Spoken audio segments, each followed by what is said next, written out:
6, 7. All good children go to heaven. 7, 6, 5, 4, 3, 2, 1. Jumping rope is so much fun.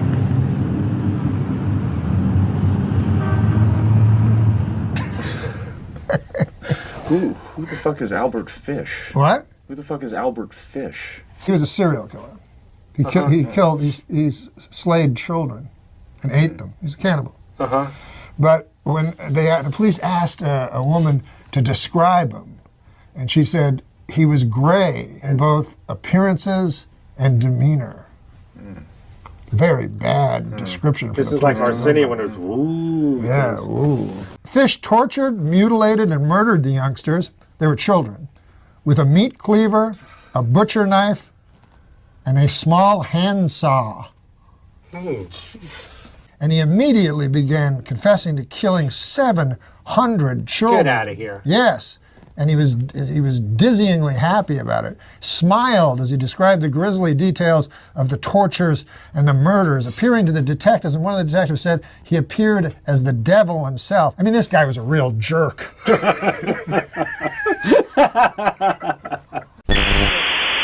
I have your attention, please? May I have your attention, please? Leave the building by the nearest exit. Do not use the elevators. Obviously a major malfunction.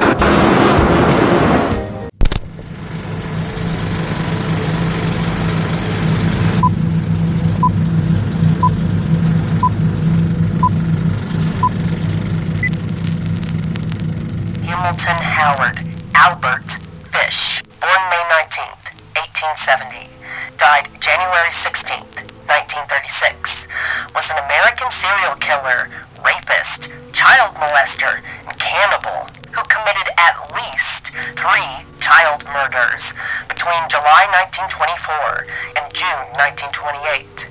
He was also known as the Gray Man, the Werewolf of Wisteria, the Brooklyn Vampire, the Moon Maniac, and the Boogeyman.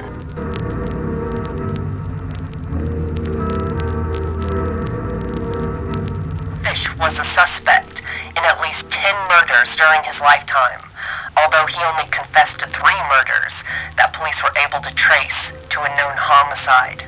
He also confessed to stabbing at least 2 other people. Fish once boasted that he had children in every state, and at one time stated his number of victims was about 100. However, it is not known whether he was referring to rapes or cannibalization, nor is it known if the statement was truthful. Fish was apprehended on December 13th, 1934, and put on trial for the kidnapping and murder of Grace Budd. He was convicted and executed by electric chair on January 16th, 1936, at the age of 65. He has declined to make a last statement. Are you ready to tell him? He has afforded the opportunity for prayer. He declined this also. The warden is now in the process of reading the essential court order to the witnesses and to the condemned. Albert Fish was born Hamilton Howard Fish in Washington, D.C. on May 19th, 1870, to Randall Fish and Ellen Frances Howell. Fish's father was American of English ancestry, and his mother was Scots-Irish American. His father was 43 years older than his mother and aged 75 at the time of his birth. Fish was his family's youngest child and had 3 living siblings, Walter, Annie, and Edwin. He wished to be known as Albert after a dead sibling and to escape the nickname Ham and Eggs that he was given at an orphanage in which he spent much of his childhood. Fish's family had a history of mental illness. His uncle had mania. One of his brothers was confined in a state mental hospital. A paternal half-brother suffered from schizophrenia, and his sister Annie was diagnosed with a quote-unquote mental affliction. 3 other relatives were diagnosed with mental illnesses, and his mother had oral and/or visual hallucinations.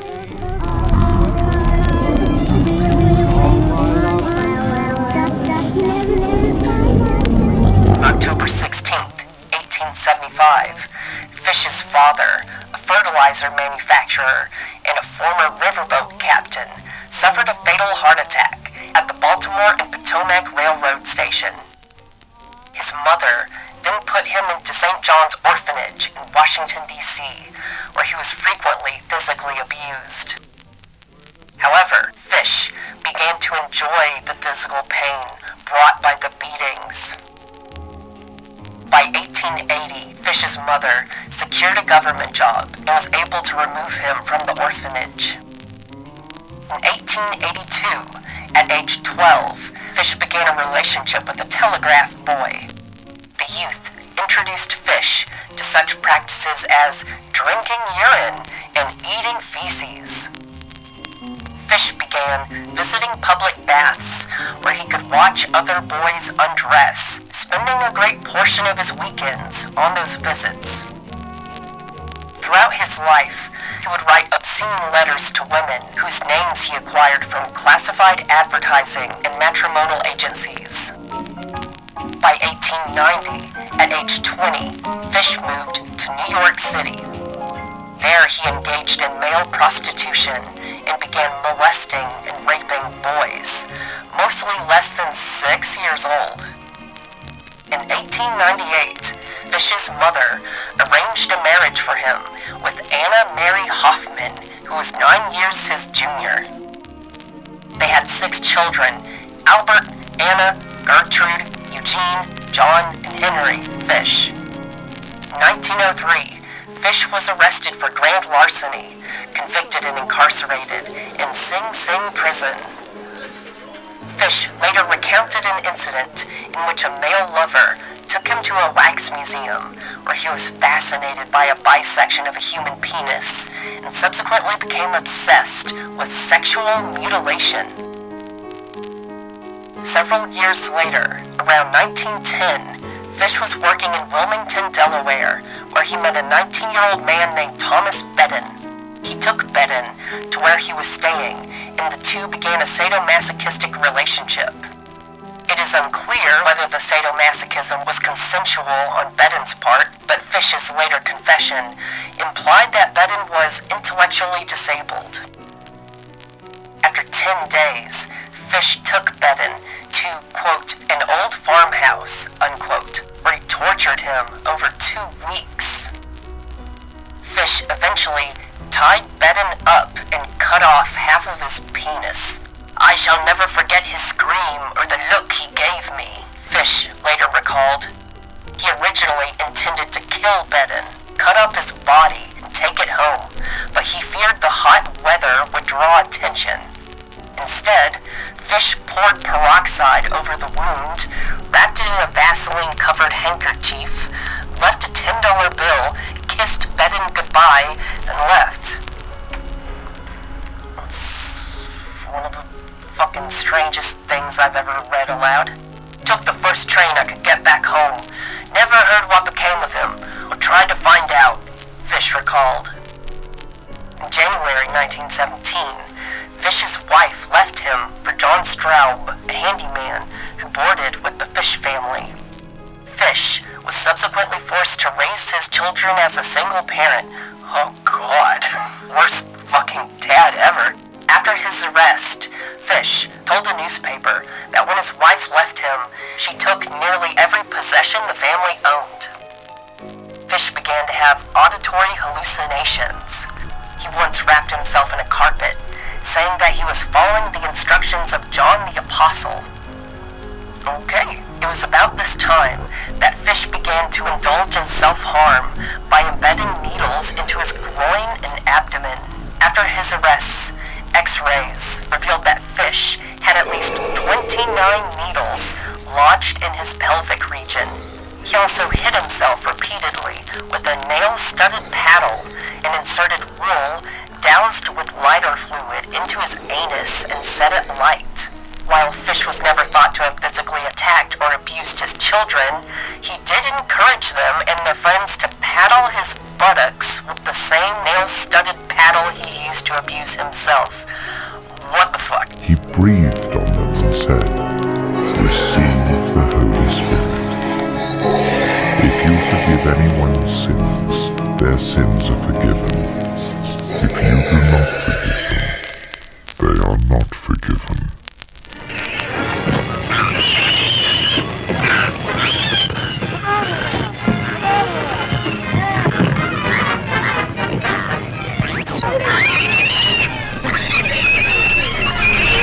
Around 1919, Fish stabbed an intellectually disabled boy in Georgetown. He often chose people who were either mentally disabled or African American as his victims, later explaining that he assumed these people would not be missed when killed. Fish would later claim to have occasionally paid boys to procure other children for him. Fish tortured, mutilated, and murdered young children with his quote-unquote implements of hell, a meat cleaver, a butcher knife, and a small handsaw. Because you know what? Because it's nice thing to play with everybody, just because you can play with everybody. On July 11th, 1924, Fish found 8-year-old Beatrice Keel playing alone on her parents' farm on Staten Island, New York. He offered her money to come and help him look for rhubarb. She was about to leave the farm when her mother chased Fish away. Fish left, but returned later to the Keel's barn, where he tried to sleep, but was discovered by Beatrice's father and forced to leave. 1924, the 50-year-old Fish, suffering from psychosis, felt that God was commanding him to torture and sexually mutilate children. Shortly before he abducted Grace Budd, Fish attempted to test his implements of hell on a 10-year-old child he had been molesting named Cyril Quinn. Quinn and his friend were playing box ball on a sidewalk when Fish asked them if they had eaten lunch. When they said that they had not, he invited them into his apartment for sandwiches. While the two boys were wrestling on Fish's bed, they dislodged his mattress. Underneath was a knife, a small handsaw, and a meat cleaver. They became frightened and ran out of the apartment.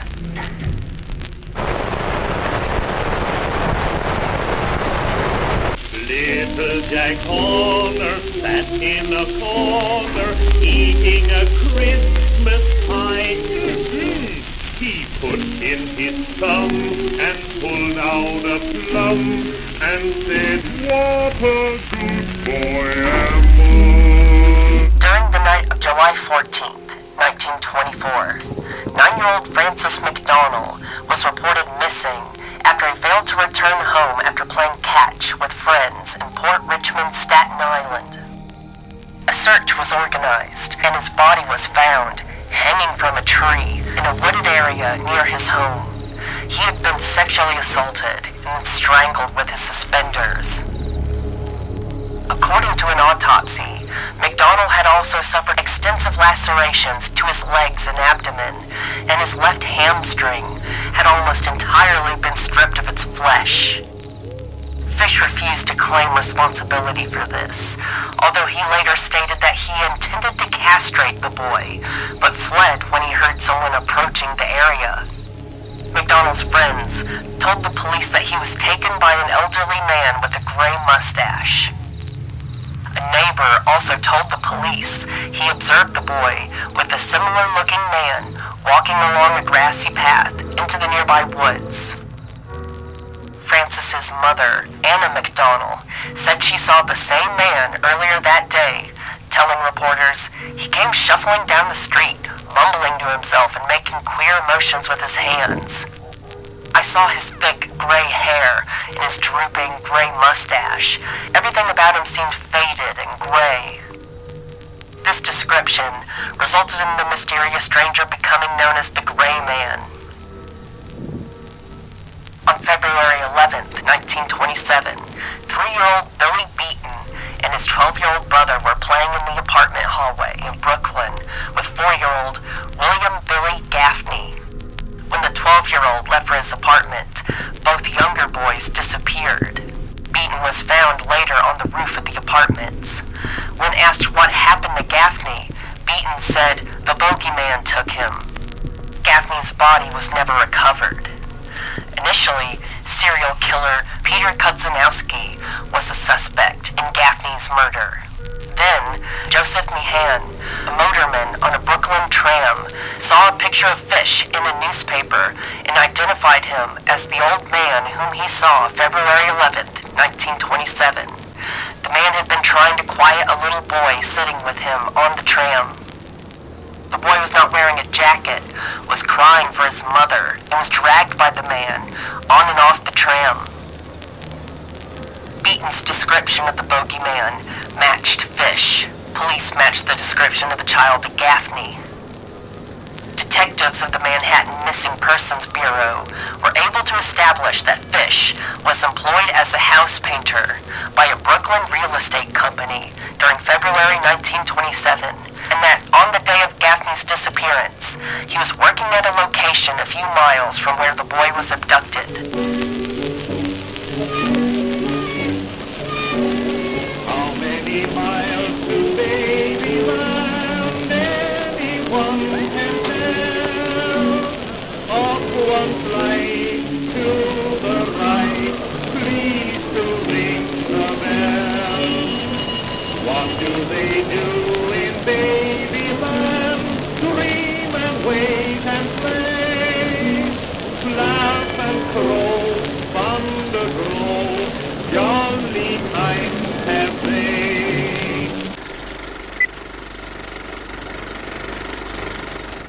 Despite already being married, Fish married Estella Wilcox on February 6, 1930, in Waterloo, New York. They divorced after only 1 week. And the man thinks there's a lady whose kiss I do not know. All she wants is gold, the silver. All she wants is I prefer.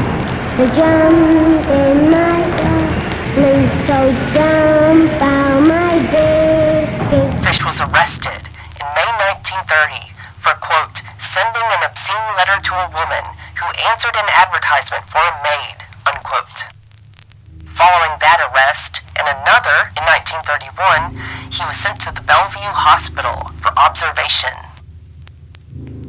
On May 25th, 1928, Fish saw a classified advertisement in the Sunday edition of the New York World that read, Young man, 18, wishes position in country, Edward Budd, 406 West 15th Street. On May 28th, Fish, then 58 years old, visited the Budd family in Manhattan under the pretense of hiring Edward. He later confessed that he planned to tie Edward up, mutilate him, and leave him to bleed to death. Fish introduced himself as Frank Howard, a farmer from Farmingdale, New York. He promised to hire Budd and his friend and said he would send for them in a few days. Fish failed to show up, but he sent a telegram to the Budd family apologizing and set a later date.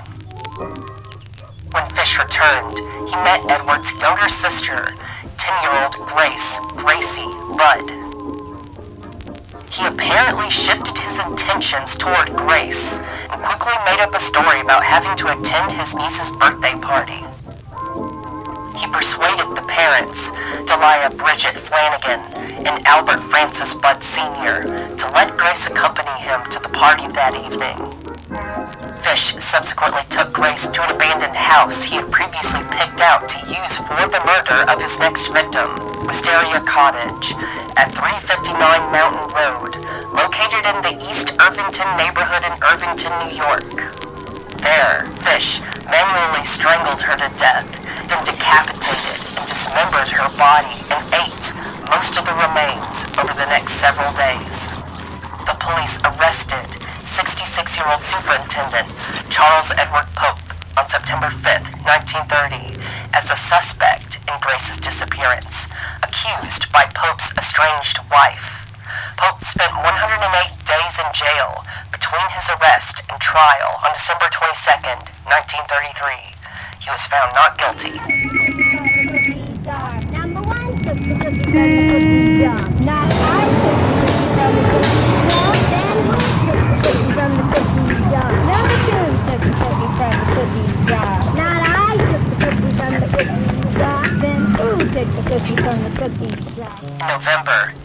1934, an anonymous letter sent to Grace's parents ultimately led the police to Fish.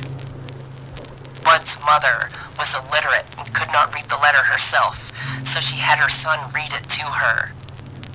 The unaltered letter reads, "My dear Mrs. Budd, in 1894 a friend of mine shipped as a deckhand on the steamer Tacoma, Captain John Davis. They sailed from San Francisco for Hong Kong, China. On arriving there, he and 2 others went ashore and got drunk. When they returned, the boat was gone. At that time, there was famine in China. Meat of any kind was from between $1 to $3 a pound. So great was the suffering among the very poor that all children under 12 were sold for food in order to keep others from starving. A boy or girl under 14 was not safe in the street. You could go into any shop and ask for steak, chops, or stew meat. Part of the naked body of a boy or girl would be brought out, and just what you wanted cut from it. A boy or girl's behind, which is the sweetest part of the body, and sold as veal cutlet, brought the highest price. John stayed there so long he acquired a taste for human flesh. On his return to New York, he stole 2 boys, one 7, one 11, took them to his home, stripped them naked, tied them in a closet, then burned everything they had on. Several times, every day and night, he spanked them, tortured them, to make their meat good and tender. First, he killed the 11-year-old boy because he had the fattest ass, and of course the most meat on it. Every part of his body was cooked and eaten except the head, bones, and guts. He was roasted in the oven, all of his ass, boiled, broiled, fried, and stewed. The little boy was next, went the same way. At that time, I was living at 409 East 100th Street, near Right Side. He told me so often how good human flesh was, I made up my mind to taste it.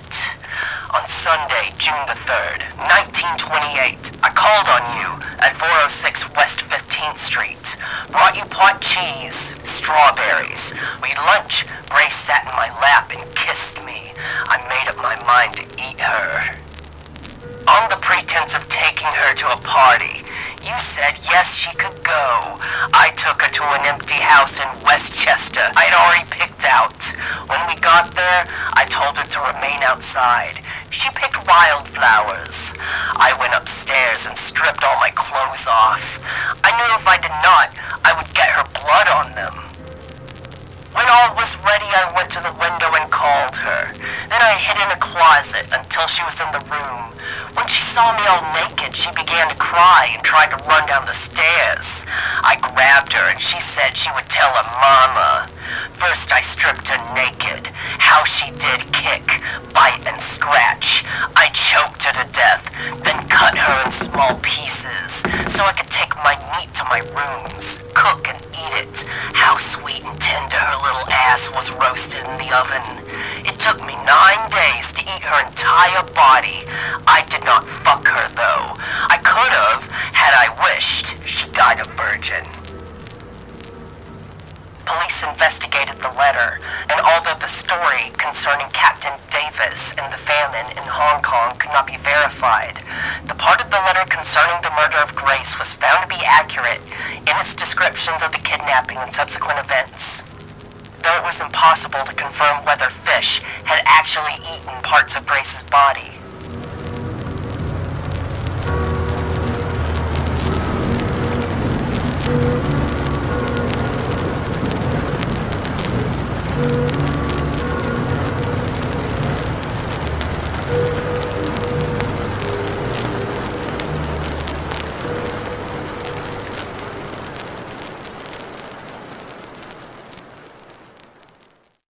I gave my love a locket, and then I broke her heart, and then I broke her heart.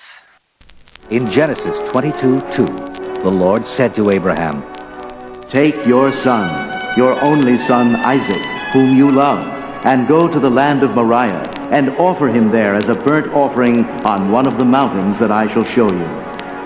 What must Abraham have felt? Should he obey God's command to slaughter his son?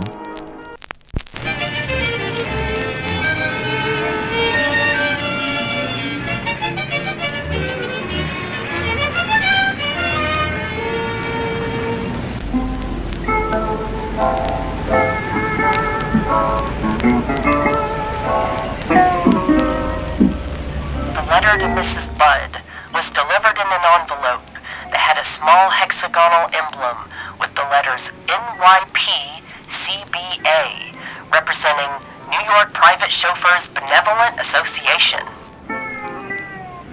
A janitor at the company told the police he had taken some of the stationery home, but left it at his rooming house at 200 East 52nd Street when he moved out.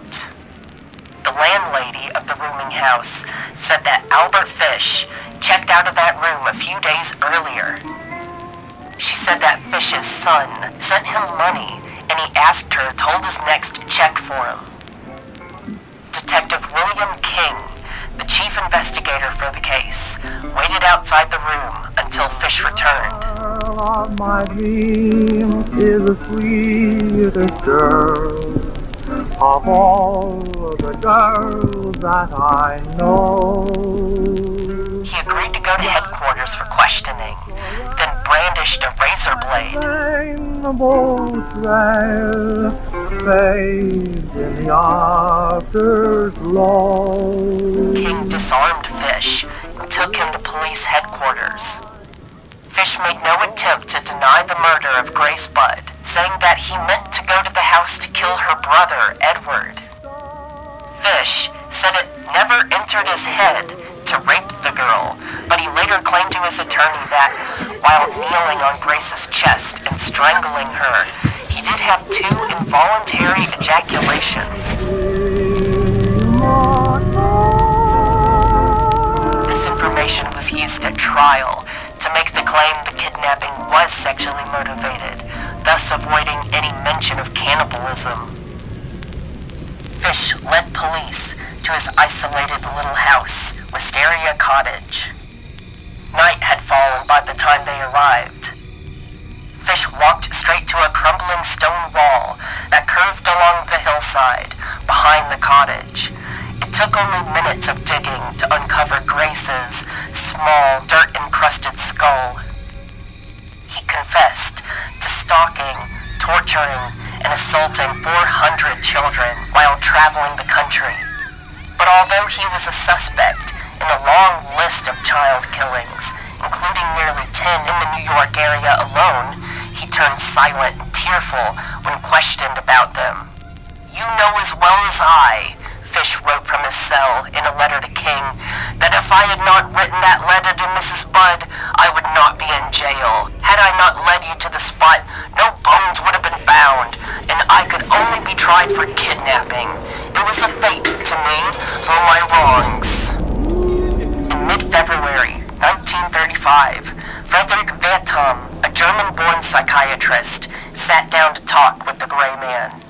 Wertham had been hired by Albert Fish's defense attorney, who planned to fight for his notorious client's life with the insanity defense. At that time, psychiatrists like Wertham, who worked with the mentally ill, especially within the legal system, were still known as alienists, from the French word alien, insane. Wertham was just starting to make a name for himself as an expert in the science of murderous behavior. Born Frederick Wertheimer in Nuremberg in 1895, he'd studied medicine in Britain and his native Germany before earning a medical degree in 1921. The following year, he moved to the United States, working first at a Massachusetts mental hospital and then in the psychiatric clinic at the Johns Hopkins School of Medicine. In 1927, he became an American citizen and shortened his name to Wertham. He moved to New York City 5 years later to become senior psychiatrist in the Department of Hospitals, where he organized and directed a clinic that screened convicted felons for the city courts. It was that expertise that attracted Fish's defense attorney, James Dempsey. A former prosecutor with a hard-charging reputation, Dempsey had been appointed by the court to represent the killer. Vertum was known for his sympathy for the disadvantaged. While at Johns Hopkins, he had done pro bono work for impoverished African-American clients, represented by the crusading lawyer Clarence Darrow. Now Dempsey was asking him to take on an unprecedented challenge. He was asking Vertum if he could testify in favor of keeping a now legendary child-murdering cannibal alive. He went to meet Fish at the Westchester County Jail in Eastview, where Fish had been moved in preparation for his trial. By now, the killer was known to the press not only as the Gray Man, but as the Brooklyn Vampire, the Werewolf of Wisteria, and thanks to a rumor that he did his best work by moonlight, the Moon Maniac.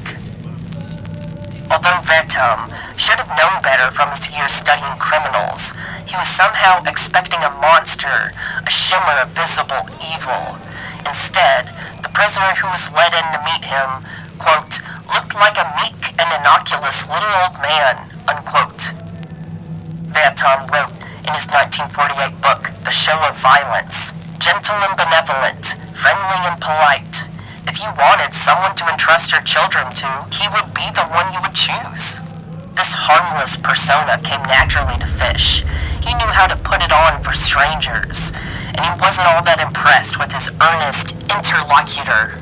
Some doctor came and asked me 1 million questions, he wrote in a letter to his daughter after his first meeting with Vertum.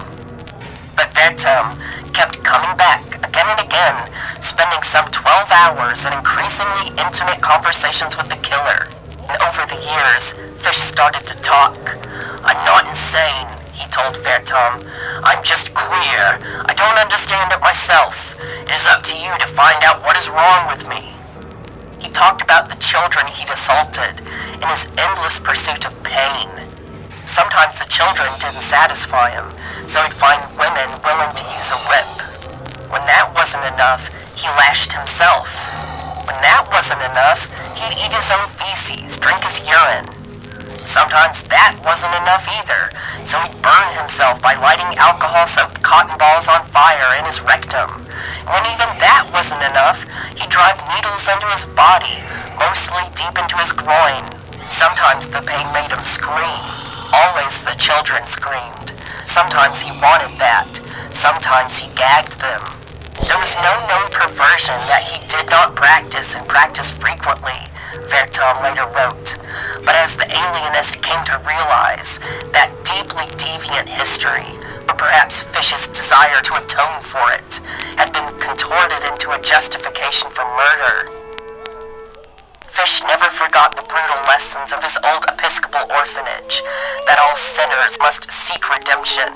I had sort of an idea through Abraham offering his son Isaac as a sacrifice, Fish explained. It always seemed to me that I had to offer a child for sacrifice, to purge myself of iniquities, sins, and abominations in the sight of God. He told Vertum that he always listened to the angels who came to visit him. They brought him instructions from God. He recited some of them to the alienist, their demands that he beat children with whips or batter them with stones. In the case of Grace, he said he knew she was a daughter of Babylon and that I should sacrifice her in order to prevent her further outrage.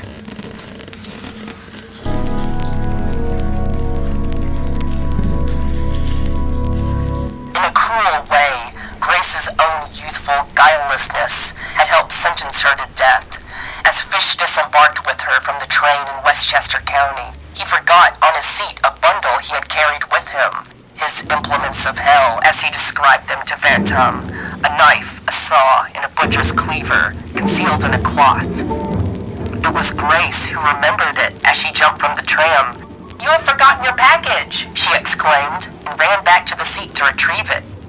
If she hadn't done so, Fish told Vertum, the child would now be in her home, and I would not be where I am. Fish was by turns open and sly, cooperative and cagey. He would later admit to the murder of Frances McDonald without hesitation. Sawyer Billy Gaffney, he told only in a letter he sent to his defense attorney, written with the same precision as the Bud letter. Fish explained that he'd taken the sobbing child to a mostly deserted street near a city dump to an empty house he discovered while working on a painting crew. I brought him to the Riker Avenue dumps. There's a house that stands alone, not far from where I took him. I took the G-boy there, stripped him naked and tied his hands and feet and gagged him with a piece of dirty rag I picked out of the dump. Then I burned his clothes, threw his shoes in the dump. Then I walked back and took trolley to 59th Street at 2 a.m. and walked home from there. Next day, about 2 p.m., I took tools, a good heavy cat-o'-nine tails, homemade, short handle, cut one of my belts in half, slit these half in 6 strips about 8 inches long. I whipped his bare behind till the blood ran from his legs.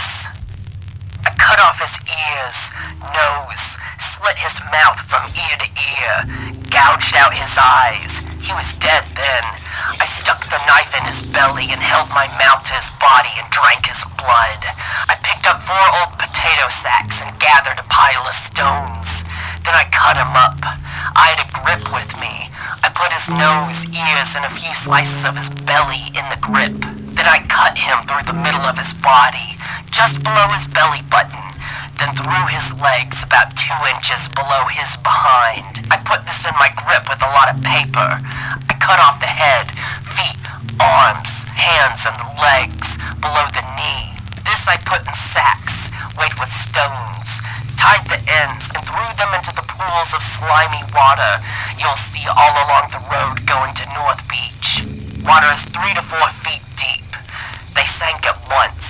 I came home with my meat. I had the front of his body I liked best, his monkey and peewees, and a nice little fat behind to roast in the oven and eat. I made a stew of his ears, nose, pieces of his face and belly. I put onions, carrots, turnips, celery, salt, and pepper. It was good. Then I split the cheeks of his behind open, cut off his monkey and peewees, and washed them first. I put strips of bacon on each cheek of his behind and put it in the oven. Then I picked 4 onions, and when meat had roasted about a quarter hour, I poured about a pint of water over it for gravy and put it in the onions. At frequent intervals, I basted his behind with a wooden spoon, so the meat would be nice and juicy. In about 2 hours, it was nice and brown, cooked through. I never ate any roast turkey that tasted half as good as his sweet fat little behind did. I ate every little bit of meat in about 4 days. His little monkey was sweet as a nut, but his peewees I could not chew. Throw down the toilet.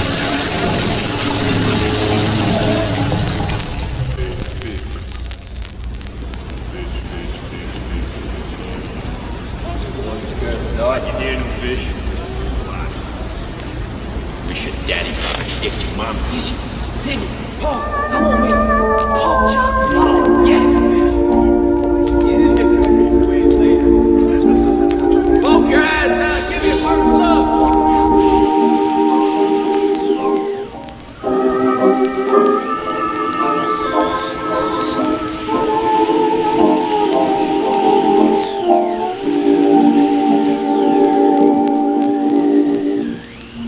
Gaffney's mother, Elizabeth Gaffney, visited Fish in Sing Sing, accompanied by Detective King. She wanted to ask him about her son's death, but Fish refused to speak to her.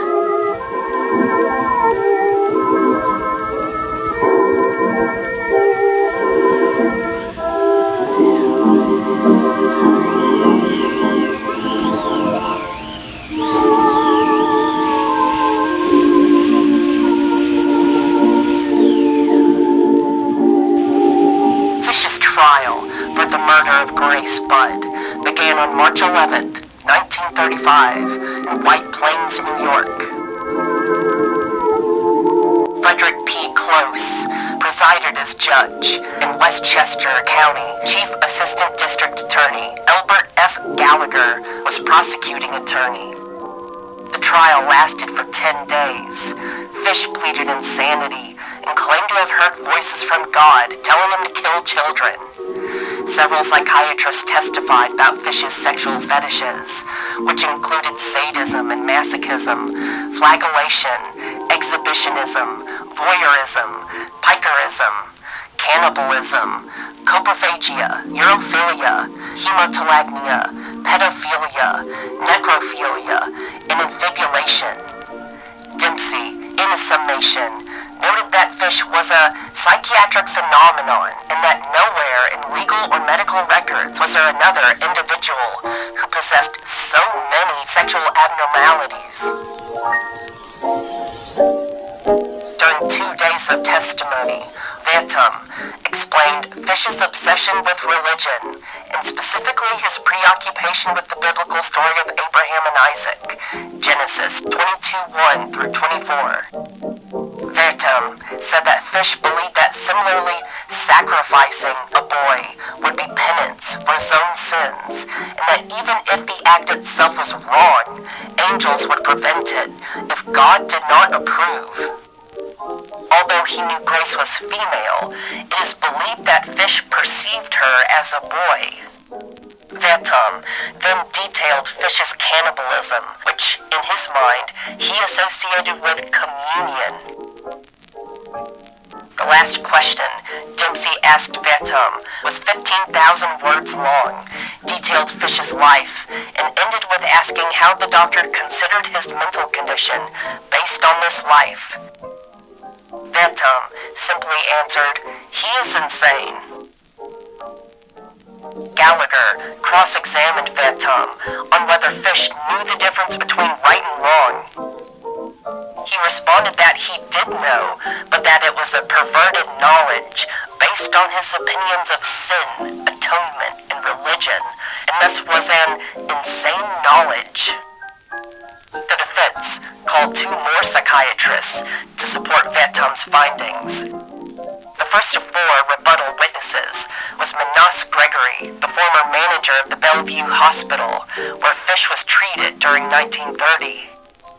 He testified that Fish was abnormal, but sane. Under cross-examination, Dempsey asked if coprophilia, urophilia, and pedophilia indicated a sane or insane person. Gregory replied that such a person was not mentally sick, and that these were common perversions that were socially perfectly alright, and that Fish was no different from millions of other people, some very prominent, successful, like Donald Trump, who had the very same perversions. One of the defense witnesses was Mary Nicholas, Fish's 17-year-old stepdaughter. She described how Fish taught her and her brothers and sisters several games involving overtones of masochism and child molestation. None of the jurors doubted that Fish was insane, but ultimately, as one later explained, they felt he should be executed anyway. They found him to be sane and guilty, and the judge sentenced the defendant to death by electrocution. Fish arrived at prison in March 1935 and was executed on January 16, 1936, in the electric chair at Sing Sing.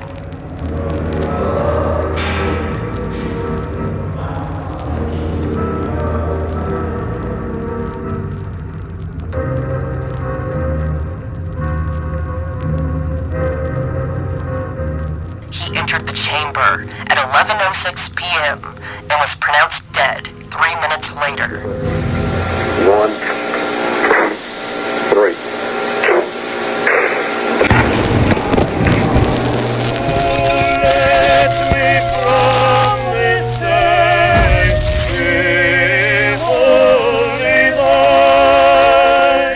What's the matter? What's the matter? It's all off. All off? You mean this program? Yeah, it's been put off for 2 weeks. Good night. Well, that's broadcasting. Why was it put off?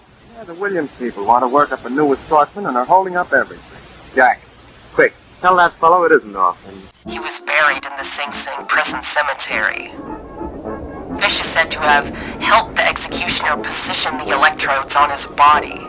His last words were reportedly, "I don't even know why I'm here." According to one witness present, it took 2 jolts before Fish died, creating the rumor that the apparatus was short-circuited by the needles that Fish had inserted into his body.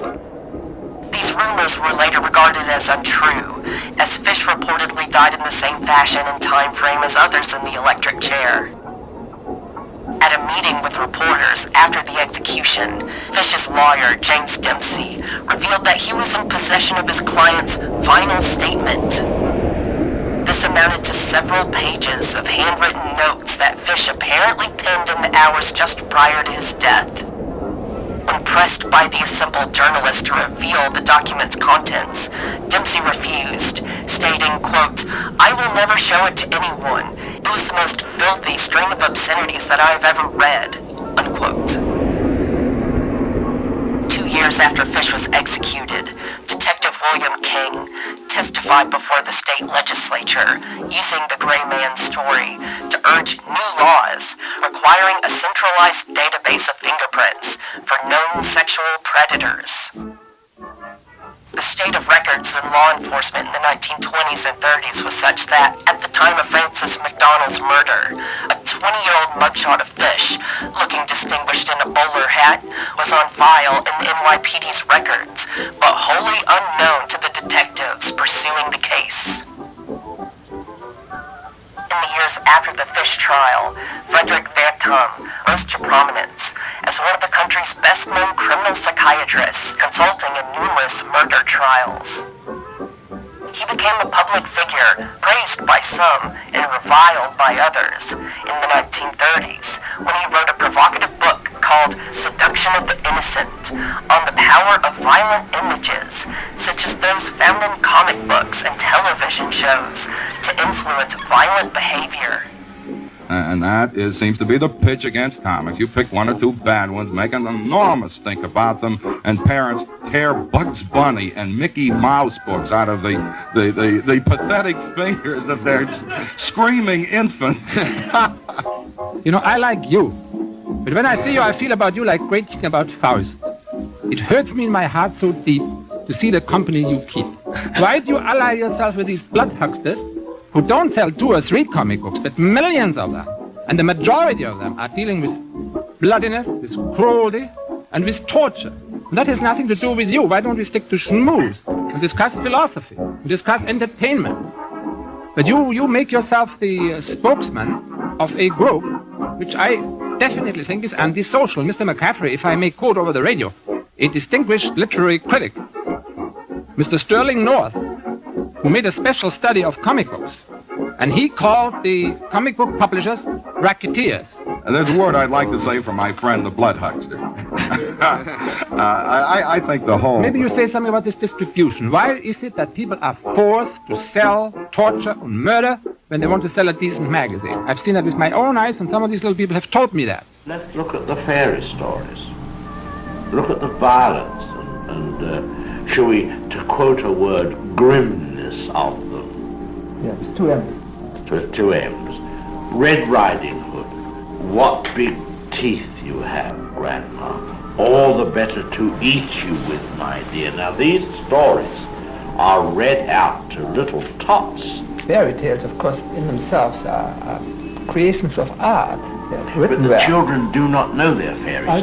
I don't know. Well, they know their stories. Who has a grandmother who's eaten by a wolf? That doesn't mean anything to a boy on the streets of Los Angeles or New York. That's a totally different thing. But if he sees a gangster on the street who shoots from an ordinary car right then and there, that is much more close, you see. Well, I'm only going back to the fairy story to show that this thing is part of a child's education.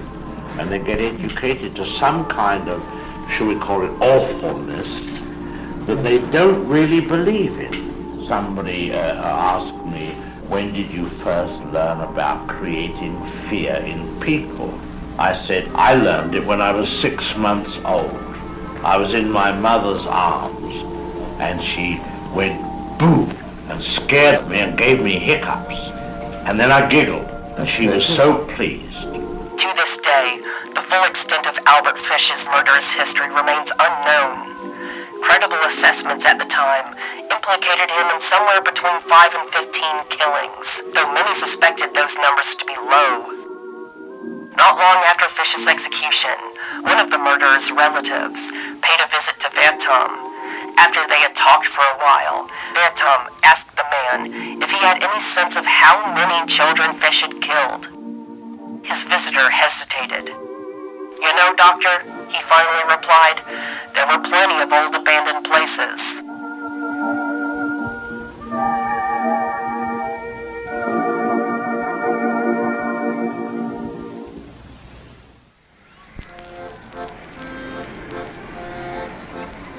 The bats are in the belfry, the dew is on the moor, where the arms that held me and pledged to love before, and pledged to love before.